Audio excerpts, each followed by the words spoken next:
So today we will discuss Poisson process. ये एक special type की स्टोकेस्टिक प्रोसेस है जिसमें हम क्या करते हैं, we count the number of occurrences of an event in an interval. I hope आप लोग पॉइजन डिस्ट्रीब्यूशन आपको पता होगा। सो पॉइजन डिस्ट्रीब्यूशन में अगर टाइम का भी रोल है, that means we count the number of happening of events with respect to time on an interval, then it becomes a poison process. तो ये poison process होती है, it is most widely used counting process used in scenarios where we are counting the occurrences of certain events that appear to happen at a certain rate in a time interval. Generally हम interval के अंदर हमें exact number of events मालूम नहीं होती है. What we know is the average number of events और rate of events, rate of occurring of events, ये अब हमें पता होती है जनरली. तो हम फॉर एग्जांपल जैसे number of earthquakes occur in certain area in a month, तो यहाँ पर नंबर ऑफ अर्थक्वेक्स किसी एरिया में अगर बहुत ज़्यादा आते हैं, जापान में बहुत ज़्यादा अर्थक्वेक्स आते हैं, तो अर्थक्वेक्स का टाइमिंग एग्जैक्ट मालूम नहीं होता है कि कब आएंगे. किसी मंथ में हो सकता है कि नंबर ऑफ अर्थक्वेक्स 5 हो, किसी दूसरे मंथ में जाएंगे तो नंबर ऑफ अर्थक्वेक्स हो सकता है 7 हो, किसी मंथ में 3 हो, किसी मंथ में 2 हो. Exact happening time of happening is not known, but it is known that कि in a month on an average 4 या 5 अर्थक्वेक्स आते हैं किसी पर्टिकुलर एरिया में. ठीक है, तो इसमें जो नंबर हैपनिंग है, अर्थक्वेक इज एन इवेंट, वो इस मंथ में कितनी बार आती है ऑन एन एवरेज, ये हमको पता होता है. तो ये it is a Poisson process, because कितने आएंगे ये मालूम नहीं है और किस टाइम पर आएंगे ये भी आपको मालूम नहीं है. तो ऐसी प्रोसेस को हम बोलते हैं पॉइजन प्रोसेस. नंबर ऑफ, क्योंकि नंबर फिक्स नहीं है, 5 भी हो सकते हैं, 10 भी हो सकते हैं, 15 भी हो सकते हैं. तो यहाँ पर you can not tell the number कितने होंगे. 0 भी हो सकता है, 0, 1, 2, 3, 4 up to infinity. So such events or such random variables are called poison variables. यहाँ पर आपको जो है वो 0, 1, 2, 3 से आगे इनफाइनाइट तक जो वैल्यूज जाती है रैंडम वेरिएबल्स की, तो ऐसी इवेंट को हम पॉइजन डिस्ट्रीब्यूशन या पॉइजन प्रोसेस बोलते हैं. Similarly number of phone calls arriving at A switch board during an interval of time. तो किसी भी रिसीवर पे या जहाँ भी कॉल सेंटर होते हैं, तो पर्टिकुलर स्विच बोर्ड पर या पर्टिकुलर जो भी कस्टमर केयर एग्जीक्यूटिव उसके पास कितनी कॉल्स आएंगी इन an interval, it is not known. Generally exactly मालूम नहीं होता है कि हो सकता है कि पहले उसके पास 10 कॉल्स आई हो किसी 1 आवर में, नेक्स्ट 1 आवर में हो सकता है 5 हो, और उसके पहले हो सकता है कि 20 कॉल्स हो, उससे पहले हो सकता है 15 हो. So what we know is the average number of calls, के 1 घंटे में इतनी कॉल्स आती है ऑन एन एवरेज. ज़्यादा भी हो सकती है, कम भी हो सकती है. तो अगेन यहाँ पर टाइम का रोल है, टाइम का इंटरवल है, और साथ में number of happening of events उस इंटरवल के अंदर हम काउंट करते हैं. तो एग्जैक्ट नंबर मालूम नहीं है किस टाइम पर कौन सी कॉल आएगी, या 1 आवर में किस टाइम पर कितनी कॉल्स होंगी, it is not known. The number of deaths due to a disease in a month, कहीं पर अगर कोई डिजीज़ का बहुत ज़्यादा इफेक्ट है, जैसा अभी कोविड का इफेक्ट है, तो किसी मंथ में कितनी डेथ होंगी, इट इज़ नॉट नोन. हो सकता है कि किसी मंथ में 500 हो, किसी मंथ में 300 हो, किसी मंथ में 350 हो. तो average number is always known और rate of occurrence is always known per unit of time, but exact happening is not known कि ये एग्जैक्टली इसी टाइम पर होगा या इस टाइम पर होगा. So exact timing is not known. Similarly number of customers arriving at a service counter during an hour.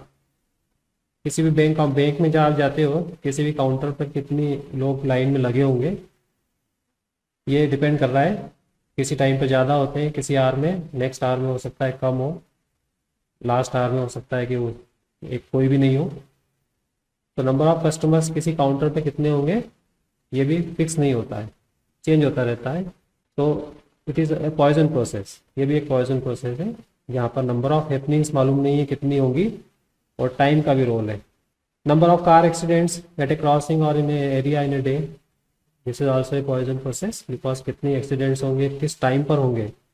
Day हमको पूरा मालूम है, बट उस डे में किस टाइम पर एक्सीडेंट होगा, हो सकता है किसी दिन 9:30 पे हुआ हो, किसी और दिन पर वो 12:30 पे हुआ हो, किसी और दिन 11 o'clock पे हुआ हो.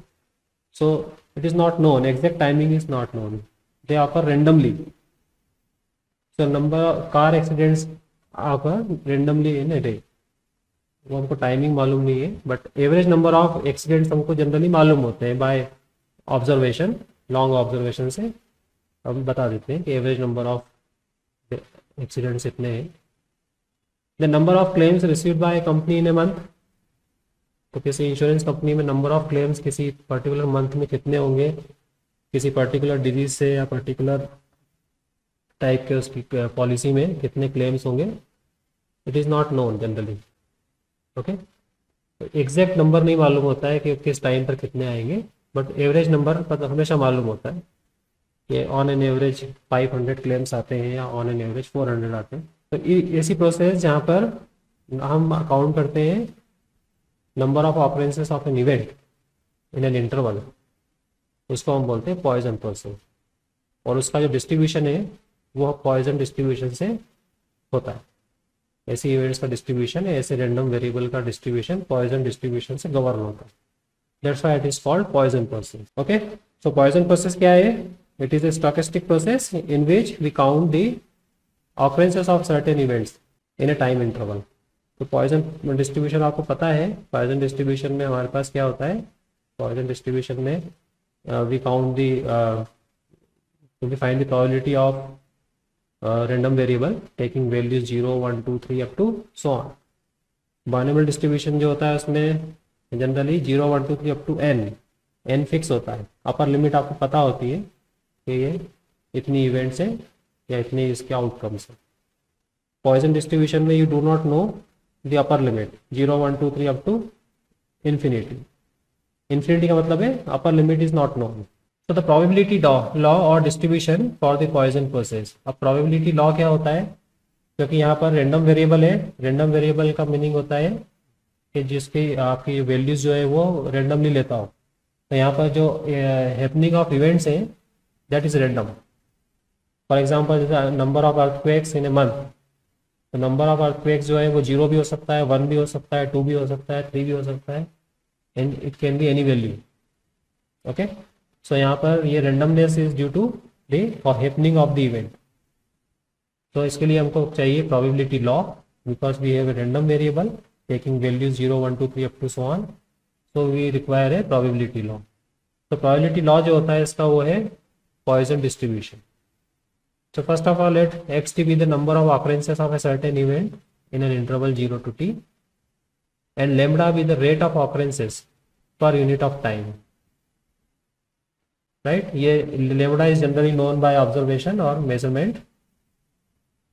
Then the discrete random process xt is called the Poisson process if the probability of r occurrences is given by.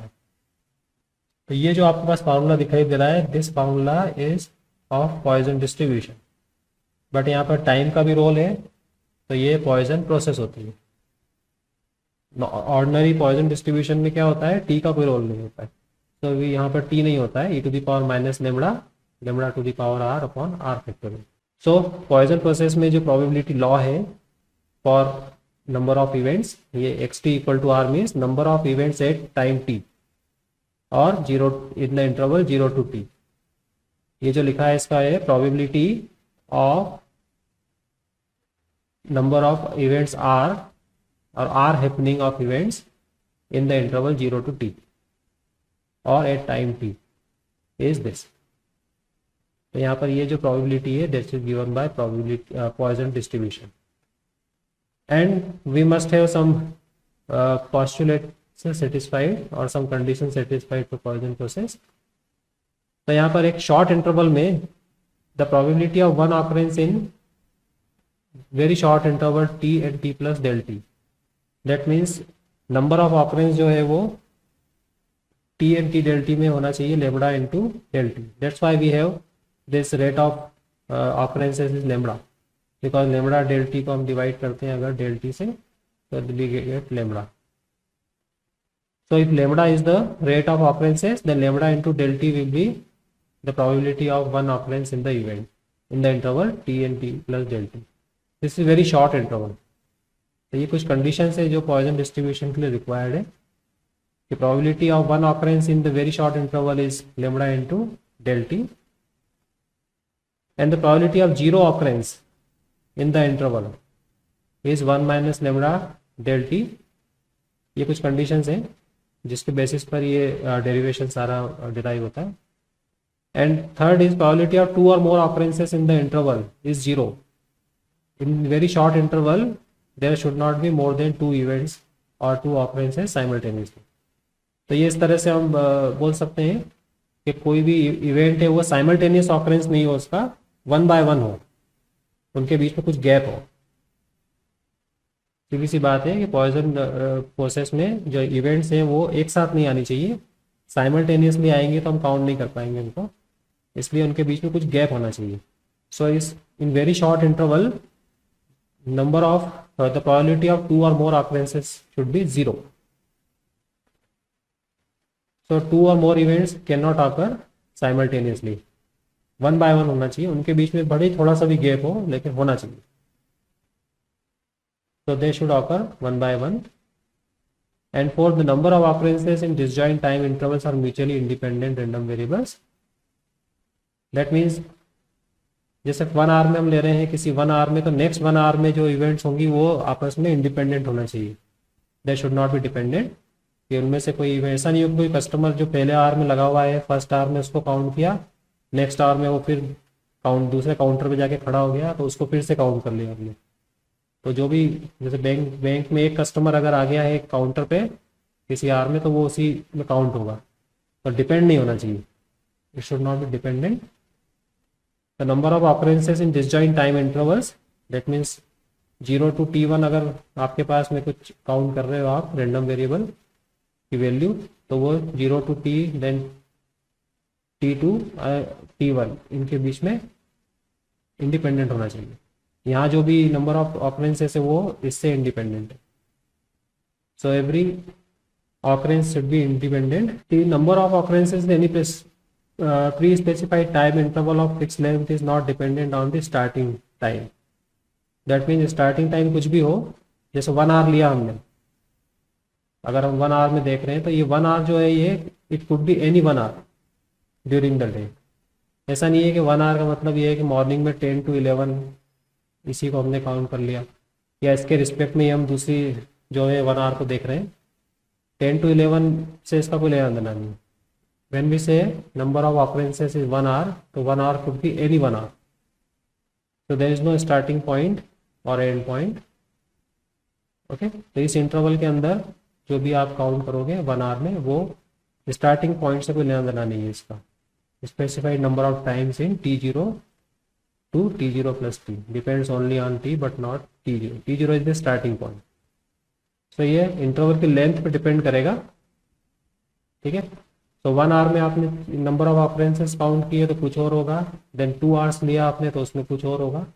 लेकिन ये 2 आवर्स में ऐसा नहीं है कि ये आप 10 o'clock फिक्स कर दो मॉर्निंग में, तो 10 o'clock से फिर आप 1 आवर लो, फिर 10 o'clock से फिर आपने 2 आवर्स ले लिया, ऐसा नहीं। 10 o'clock से फिर आपने हो सकता है 3 आवर्स ले लिया। तो starting point should not be there. When we say 1 hour number of occurrences is 1 hour, number of occurrences is 2 hours, so there could be any time period, any time point of time in the day. तो ये कुछ postulates हैं जो satisfy होना चाहिए। सबसे important है कि 2 or more events और 2 or more occurrences should not be there simultaneously. Simultaneously इसमें नहीं होना चाहिए, 2 occurrences के या happening के बीच में गैप होना चाहिए so that we can count them. तो ये कुछ postulates हैं जो ये फॉर्मूला डिराइव करने के लिए यूज़ करते हैं। तो ये पॉइजन प्रोसेस जो होती है वो इस तरह से गवर्न होती है। This is the probability distribution for the Poisson process. Okay, so जब भी आपसे कोई पूछेगा पॉइजन प्रोसेस का डिस्ट्रीब्यूशन तो ये होता है यार X T equal to R का मीनिंग है number of occurrences R at time T और in the interval time 0 to t, जैसा भी केस हो।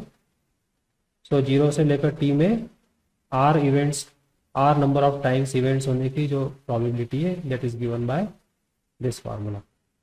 Are could be 0, 1, 2, 3 up to infinity.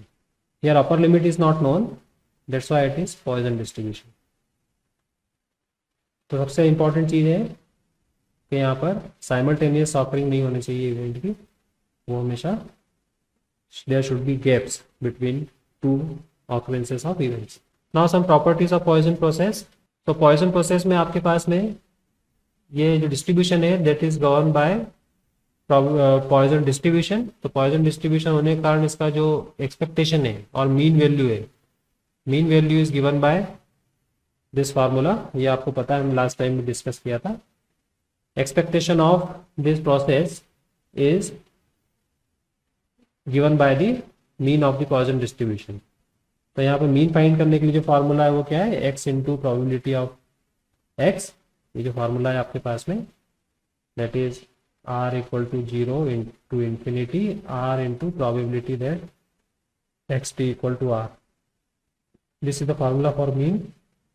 So when we simplify this using this binomial expression, r equal to 0 के लिए term 0 है first, then if you simplify this we get mean as lambda t. So mean जो है इसका lambda t होता है which is not independent of time, that's why it is not a WSS process or stationary process. हमने last time discuss किया था. So mean of a Poisson process is lambda t. Similarly we can find variance. Variance is lambda t. और variance find करने के लिए हमको चाहिए expectation of x square t. So expectation of x square t as usual. This is the formula for expectation of x square t, xt equal to r. This is the formula for expectation of x square t. So when we simplify this using usual manipulation, what we get? This is the variance of xt. So you can solve them. इस expression को आप solve कर सकते हो. r equal to 0 के लिए first term 0 है. Okay, then you can cancel this r by taking r out of this factorial, and then you can replace r by r plus 1 everywhere, and then you can simplify this. इसको bracket जो भी इसको separate कर देंगे हम, r into this and 1 into this, and this is nothing but mean. ऊपर हमने find किया है, this is mean which is lambda t, and this is e to the power minus lambda t is outside, and remaining expression is e to the power lambda t. So this is the expression for variance of xt, sorry, expectation of x square t. So variance is this.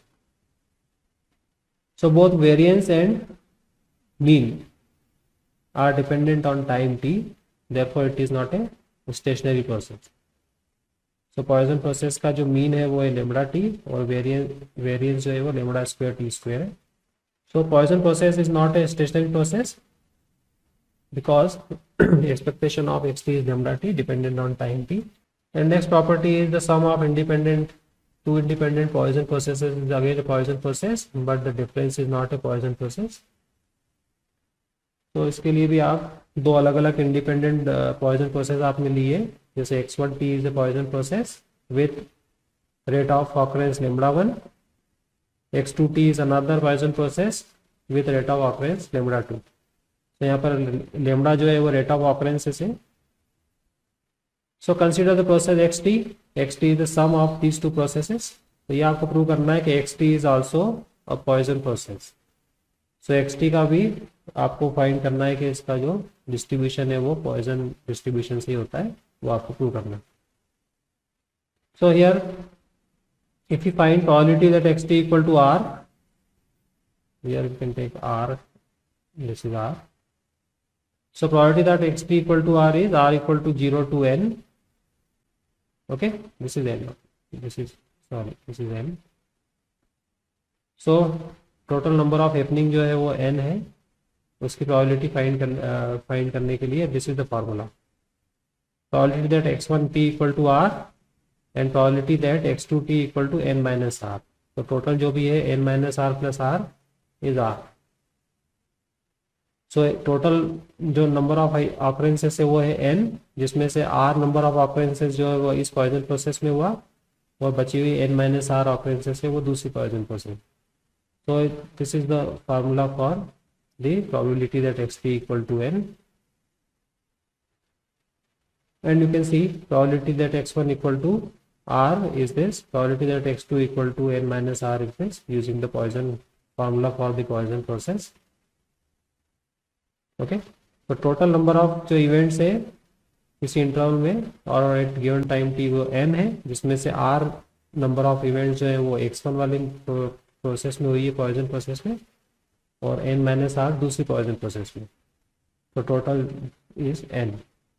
So when we simplify this, taking e to the power minus lambda 1 t and e to the power minus lambda 2 t outside, because they are constants for this summation, and also this n factorial is constant for this summation.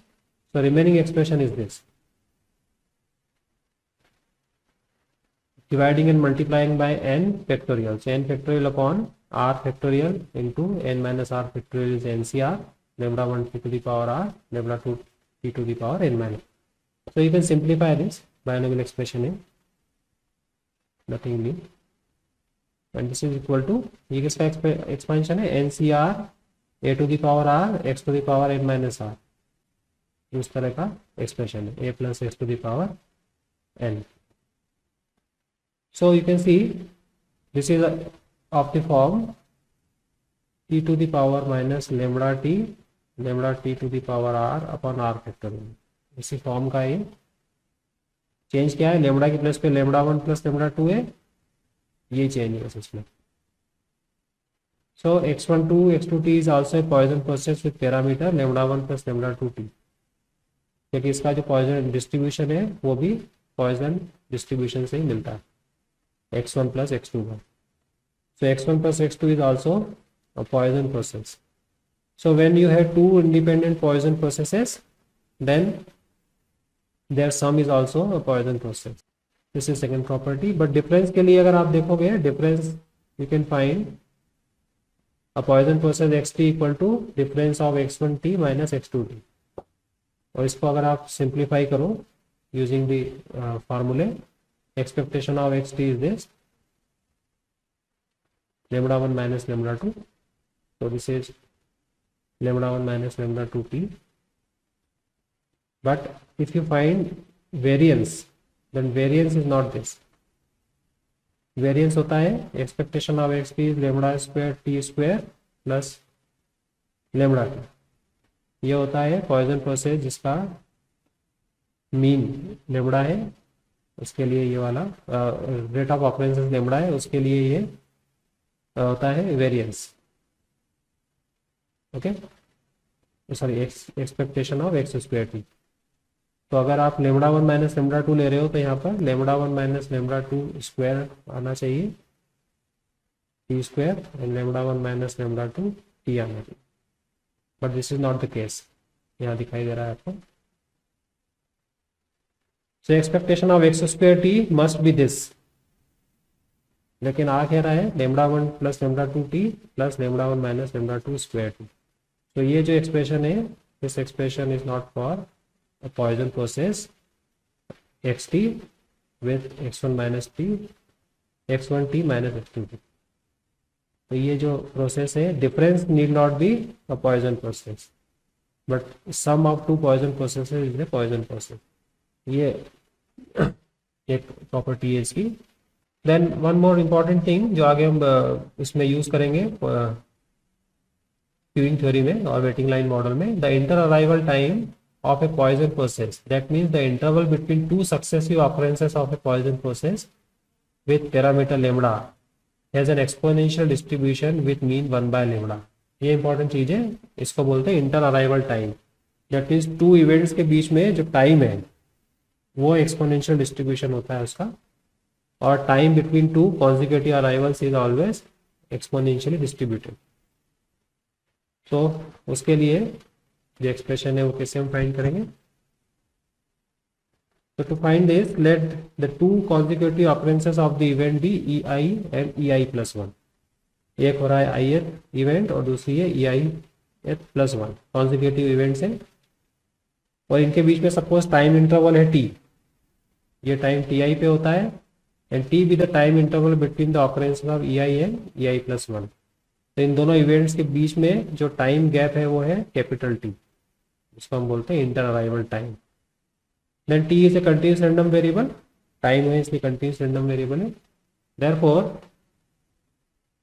Probability that this gap time t is greater than small t।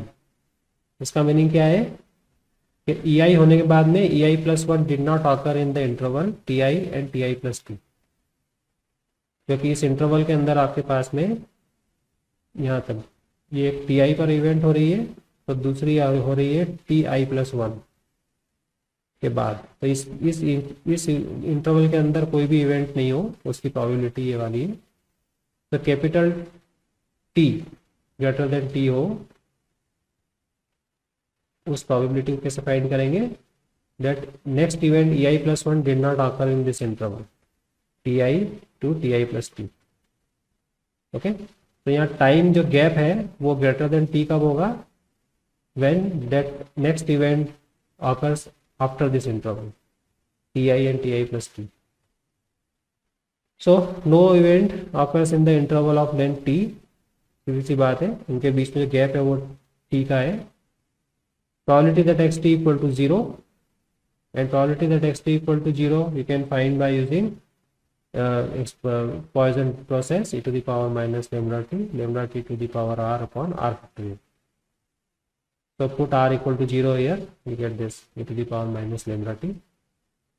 So probability that time gap between them is greater than t is this e to the power minus lambda t. Therefore distribution function is given by probability that this time gap is less than or equal to t, which is 1 minus probability that t greater than t, and this is 1 e to the power minus lambda t. तो ये आपके पास cumulative distribution of time है, inter arrival time का distribution. So what is the distribution, probability density function, this is probability density function. So probability density function is found to be lambda e to the power minus lambda t। और आपको पता है कि किसी भी distribution का अगर probability density function ये होता है e to the power kt, then this is called exponential distribution। अगर PDF of any continuous distribution is this, then it is called exponential distribution।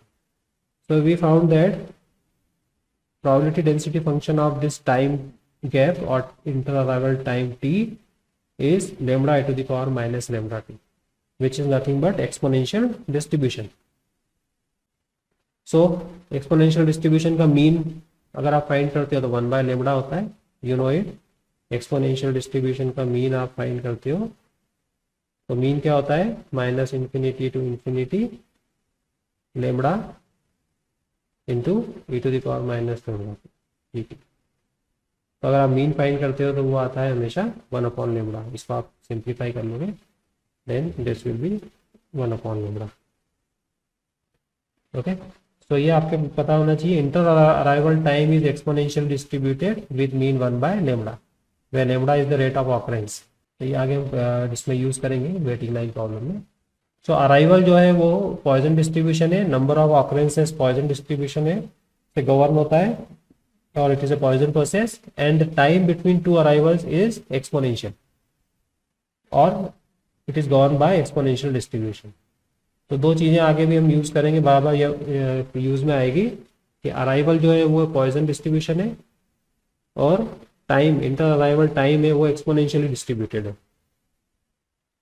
और inter arrival time follows exponential distribution and the number of occurrences or happening of event follows Poisson distribution or Poisson process।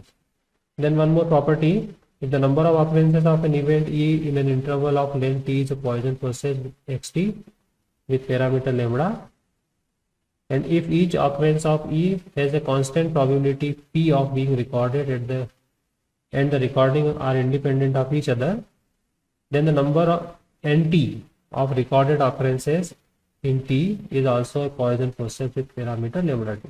ठीक है, तो number of occurrences जितनी भी है उसमें से अगर p को हम रिकॉर्ड कर लेते हैं, probability p of being recorded, if each occurrence of e has constant probability of p of being recorded and the recordings are independent of each other, then the number of recorded occurrences t in t is also a Poisson process। तो ये कैसे हम find करेंगे, तो यहाँ पर probability of n t equal to n, total number of events है N.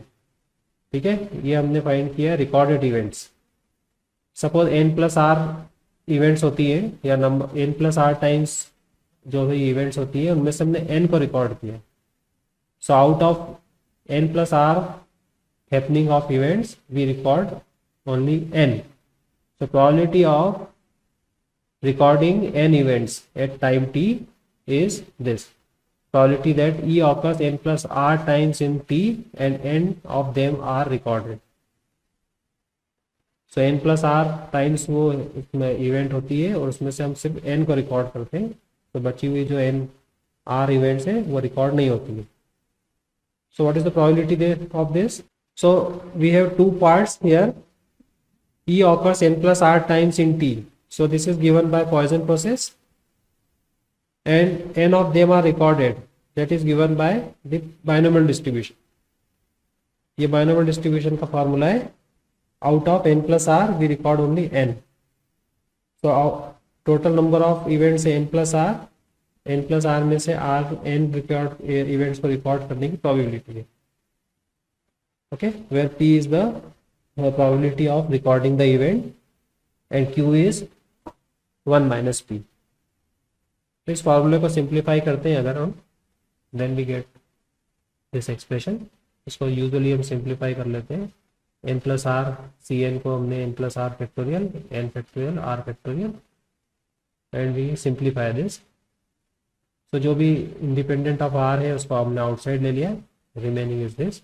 And this is nothing but e to the power lambda qt. This summation is x to the power r upon r factorial. So you can see here e to the power minus lambda pt to the power n upon n factorial. Okay, इसको अगर आप लोगे तो 1 minus q is p e to the power minus lambda t into e to the power lambda qt. इसको आप अगर simplify करोगे lambda t into e to the power lambda qt. So this is equal to e to the power minus lambda 1 minus pt, 1 minus qt, and 1 minus q is p. So here we see that this is the parameter or the rate of occurrence lambda p. So number of recorded occurrences in the interval t is also a Poisson process with parameter lambda p. तो अगर कोई event n+r times हो रही है किसी interval में और उसमें से सिर्फ n इवेंट्स को ही हमने रिकॉर्ड किया है, तो that is also A Poisson process. तो रिकॉर्डिंग जो भी है, number of recorded events also follows Poisson process. ये भी फॉर्मूला काम में आएगा. तो ये कुछ थ्योरी है इसके बारे में, पॉइसन प्रोसेस के बारे में, जो आगे इनमें से कुछ चीज़ें हम वेटिंग लाइन प्रॉब्लम में भी यूज़ करेंगे. तो let's take an example how to use this Poisson process. Example लेते हैं. So look at this example. Suppose that the customers arrive at a bank counter according to a Poisson process with a mean rate of 3 per minute. Mean rate आपको दिया है 3 per minute. Find the probability that during a time interval of 2 minutes exactly 4 customers arrive and more than 4 customers arrive. So mean rate आपको दिया है 3 per minute, 3 minute में customer आता है, ऐसा आपको एवरेज दिया हुआ है. So first of all mean जब भी आपको दिया है वो हो गया लेमड़ा. तो यहाँ पर लेमड़ा दिया हुआ है arrival rate, mean number of arrivals पर यूनिट ऑफ टाइम इज 3. तो 1 मिनट में 3 कस्टमर्स आते हैं, इस तरह से ये. तो 1 मिनट में 3 कस्टमर्स आ रहे हैं, ऐसा आपको दिया है mean arrival rate. So mean of the Poisson process और parameter of the Poisson process lambda T होता है. Lambda is 3, T is 2. Probability that X, यहाँ पर टी होता है generally, X T equal to R is E to the power minus lambda T to the power R upon R factorial which is E to the power minus 6 to the power upon R factorial. Okay, तो यहाँ t कितने से 2 रखा हुआ है. So exactly 4 customers arrive in a time interval of 2 minutes. 0 से लेकर 2 minutes में 4 कस्टमर्स आए, इसके लिए आपको this is the formula. Now you can put here r 0 1 2 3 whatever you require. So in the interval, time interval of 2 minutes exactly 4 customers arrive, उसकी probability है 0.133. सो यहाँ पर मीन अराइवल रेट दिया है पर मिनट 3 कस्टमर्स आते हैं. तो यहाँ पर पैरामीटर हो गया लेमड़ा टी विच इज 6। तो एग्जैक्टली 4 कस्टमर्स अराइव आने की प्रोबेबिलिटी है 0.133। मोर देन 4 कस्टमर्स के लिए probability that x2 greater than 4, x2 greater than 4 का मीनिंग है 0 से लेकर 2 मिनट्स के बीच में 4 या 0 से नहीं एनी 2 मिनट्स। यहाँ पर जो 2 दिया हुआ है 2 मिनट्स, ये 0 to 2 नहीं है। वन मोर थिंग, जब हमने प्रॉपर्टी देखी थी तो यहाँ पर स्टार्टिंग पॉइंट पर डिपेंड नहीं करता है, इन एनी 2 मिनट्स इंटरवल, वो कोई भी 2 मिनट्स का इंटरवल हो सकता है ड्यूरिंग द डे। तो ड्यूरिंग द डे 2 मिनट्स के इंटरवल में मोर देन 4 कस्टमर्स आए, उसकी प्रोबेबिलिटी है 1 माइनस प्रोबेबिलिटी फ्रॉम 0 to 3। तो 0 से लेकर 3 तक जितने भी प्रोबेबिलिटीज है you can calculate using the formula, put r n equal to 0, then 1, then 2, then 3 and so on. So this is how you find 0.848। किसी भी इंटरवल में, किसी भी 2 मिनट के इंटरवल में मोर देन 4 कस्टमर्स की प्रोबेबिलिटी 0.848। सो एग्जांपल में आपको मीन अराइवल रेट की रिक्वायरमेंट होगी और उसके बाद जो भी कुछ दिया है बहुत ईजी है फाइंड करना। ये फार्मूला आपको बनाते आना चाहिए। This is the formula for Poisson process, probability find करने के लिए। एक और एग्जांपल देखते हैं। If the customers arrive at a counter in accordance with Poisson process with a mean rate of 2 per minute, find the probability that an interval between the 2 consecutive arrival is more than 1 minute and between 1 and 2 minutes and 4 minutes or less। ठीक है, तो यहाँ पर आपको time के बारे में पूछा है, probability that the interval between the 2 consecutive arrivals is more than 1 minute। तो यहाँ पर आपको जो दिया है, पहले तो रेट क्या दिया हुआ है, अराइवल रेट 2 पर मिनट दिया हुआ है, दैट मीन्स 1 मिनट में 2 कस्टमर्स आते हैं। और इंटर अराइवल टाइम अभी हमने देखा था, it is exponential distributed, okay, e to the power minus lambda t into lambda. So time के लिए हमको फाइंड करना है, इसलिए ये यहाँ पर इंटीग्रेशन होगा। Time is continuously distributed. So probability that t greater than 1 inter arrival time, ये इंटर अराइवल टाइम है, मतलब 2 कॉन्जिक्यूटिव अराइवल के बीच का टाइम और gap between 2 arrivals is greater than 1 minute is this। So probability that inter-arrival time between 2 consecutive arrival is greater than 1, that means 2 arrival के बीच में 1 minute से ज़्यादा का डिफरेंस हो, वो probability है 0.135। and probability that inter-arrival time between 2 consecutive arrival is 1 and 2, 1 minute and 2 minutes, वो है 0.233। 1 से लेकर 2 में इंटीग्रेट कर दिया हमने इसको, क्योंकि यहाँ पर ये जो इंटर अराइवल टाइम है वो एक्सपोनेंशियल डिस्ट्रीब्यूटेड होता है। तो एक्सपोनेंशियल डिस्ट्रीब्यूशन में आपके पास में ये डिस्ट्रीब्यूशन होता है, एक्सपोनेंशियल डिस्ट्रीब्यूशन में f t equal to lambda e to the power minus lambda t. Okay, so lambda यहाँ पर 2 दिया है, तो उसको लेके हमने इंटीग्रेट कर दिया। तो ये कैसे आएगा, probability that t greater than 1, ये 1 to infinity F T D T, ये आपको पता है। जब भी हम किसी कंटिन्यूस रैंडम वेरिएबल का प्रोबेबिलिटी फाइंड करते हैं तो वो डेंसिटी फंक्शन से फाइंड करते हैं। तो इंटर अराइवल टाइम की जो डेंसिटी फंक्शन है वो ये है, because inter arrival time is exponentially distributed, so we have this density function for the inter arrival time. So using the integration we get this। Similarly ये वाला है, इसके लिए भी 1 to 2 FTDT, ये हम फार्मूला यूज करते हैं। ये हमने देखा था जब हम कंटिन्यूस रैंडम वेरिएबल डिस्कस किया था, how to find probability of a continuous random variable between less than 4 minutes हो। अगर इंटर अराइवल टाइम 4 मिनट्स या उससे कम हो, उसकी प्रोबेबिलिटी ये हो जाएगी 0.99, दैट मीन्स ऑलमोस्ट 1।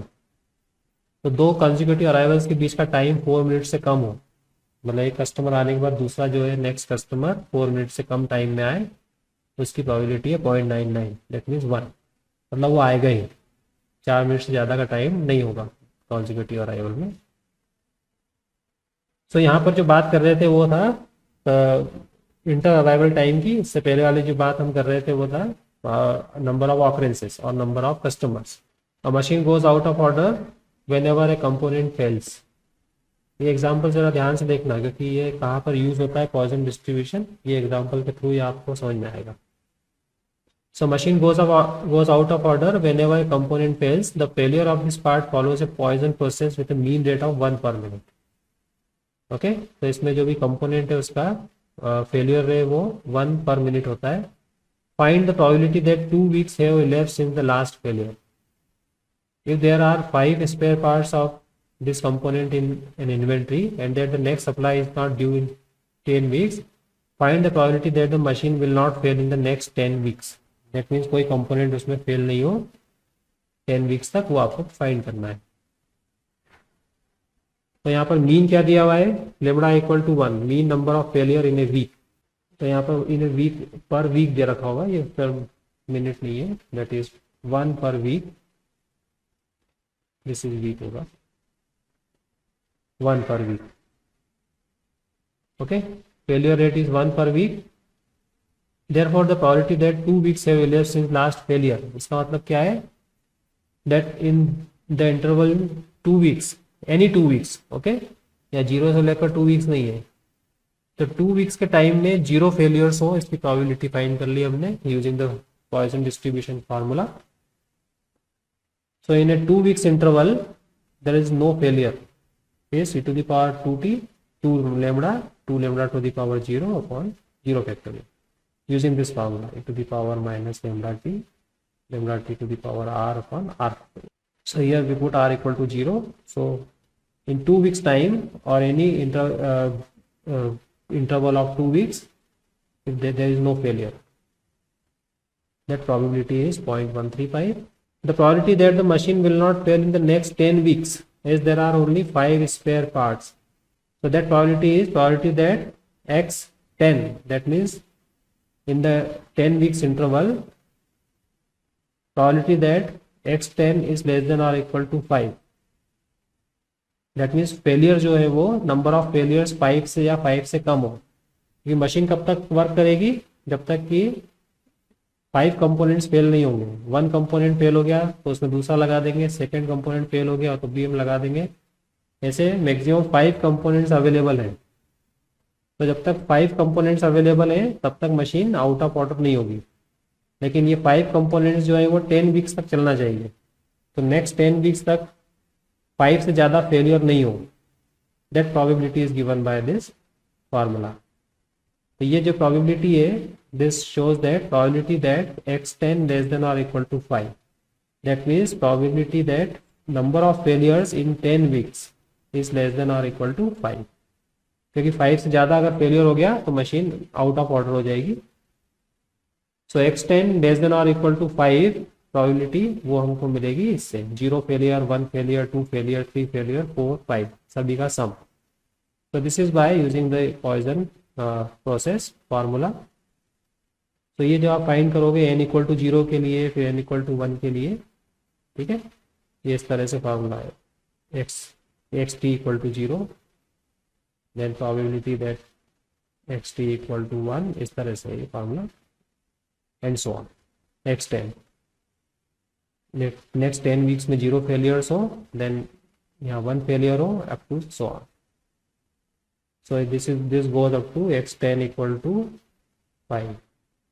तो 1 से लेकर 5 तक का सब ऐड करेंगे हम प्रोबेबिलिटी।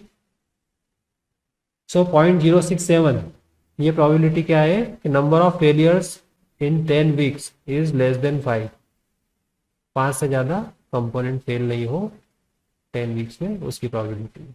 तो पॉइसन प्रोसेस कहाँ यूज हो रही है ये आपको वो एग्जांपल्स के थ्रू समझ में आएगा। एग्जांपल जितने ज़्यादा हो आप देखो, तो ये जितने भी एग्जांपल्स हैं इनको आप बहुत ध्यान से देखना, कैसे यूज हो रहा है पॉइसन प्रोसेस और कैसे हम इसको पॉइसन डिस्ट्रीब्यूशन का फार्मूला बनाते हैं, वो आप देखना।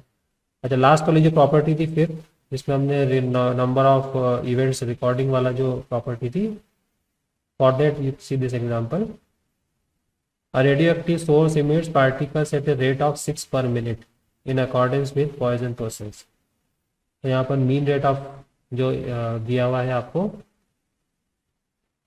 पार्टिकल जो इमिट कर रहा है वो है rate of 6 per minute in accordance with Poisson process. Each particle emit emitted has a probability 1/3 of being recorded. So यहाँ रिकॉर्डेड होने की प्रोबेबिलिटी दी हुई है small p which is 1/3। Find the probability that at least 5 particles are recorded, exactly 3 particles are recorded, and at the most 4 particles are recorded in a 5-minute period. तो 5-minute period में आपको 3 particles, 1 particle, 5 particles and at the most 4 particles record हो, उसकी probability find करना है। सो यहाँ पर lambda क्या दिया है 6 एंड ये probability ऑफ रिकॉर्डिंग जो है वो दी है 1/3। लास्ट वाली जो प्रॉपर्टी थी हमारी 5th वाली वो यहाँ पर यूज होगी। So number of recorded particles nt follows a Poisson distribution with lambda p equal to 2। ये हमने प्रूव किया था 5th वाली प्रॉपर्टी में। सो नंबर ऑफ पार्टिकल्स जो रिकॉर्ड हो रहे हैं वो भी फॉलो करता है पॉइसन डिस्ट्रीब्यूशन और Poisson process with parameter lambda p which is 2. So probability that number of particles recorded equal to n is this Poisson process. So a probability that number of particles recorded particles in n is equal to this. Okay, तो ये भी Poisson process होती है। अब इसमें आपको find करना है एटलीस्ट 5 particles are recorded। तो यहाँ पर in a 5-minute periods t equal to 5 रख दो। तो यहाँ पर 5-minute periods का मतलब है कि एनी 5-minute period, जैसा मैंने आपने डिस्कस किया था स्टार्टिंग में कि स्टार्टिंग पॉइंट इमटेरियल है। यहाँ पर जब इंटरवल है वो हमेशा it could be any interval. तो इन a 5-minute period, any 5-minute period n particles record हो, उसकी प्रोबेबिलिटी ये है। ठीक है, सो फर्स्ट वाला क्या है, एटलीस्ट 5 पार्टिकल्स आर रिकॉर्डेड। तो एटलीस्ट 5 के लिए क्या होगा, probability that n greater than और इक्वल टू 5। सो 1 माइनस 0 1 2 3 ये हमने माइनस कर दिया इसमें। So using this formula you can find n equal to 0, n equal to 1, n equal to 2 and so on.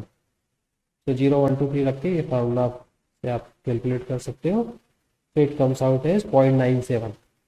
So at least 5 particles record हो 5 minutes में, अगर ये रेट ऑफ इमिटेंस दिया हुआ है और प्रोबेबिलिटी ऑफ रिकॉर्डिंग दी हुई है। The probability that 5 particles, more than 5 particles are recorded in a 5-minute period is this.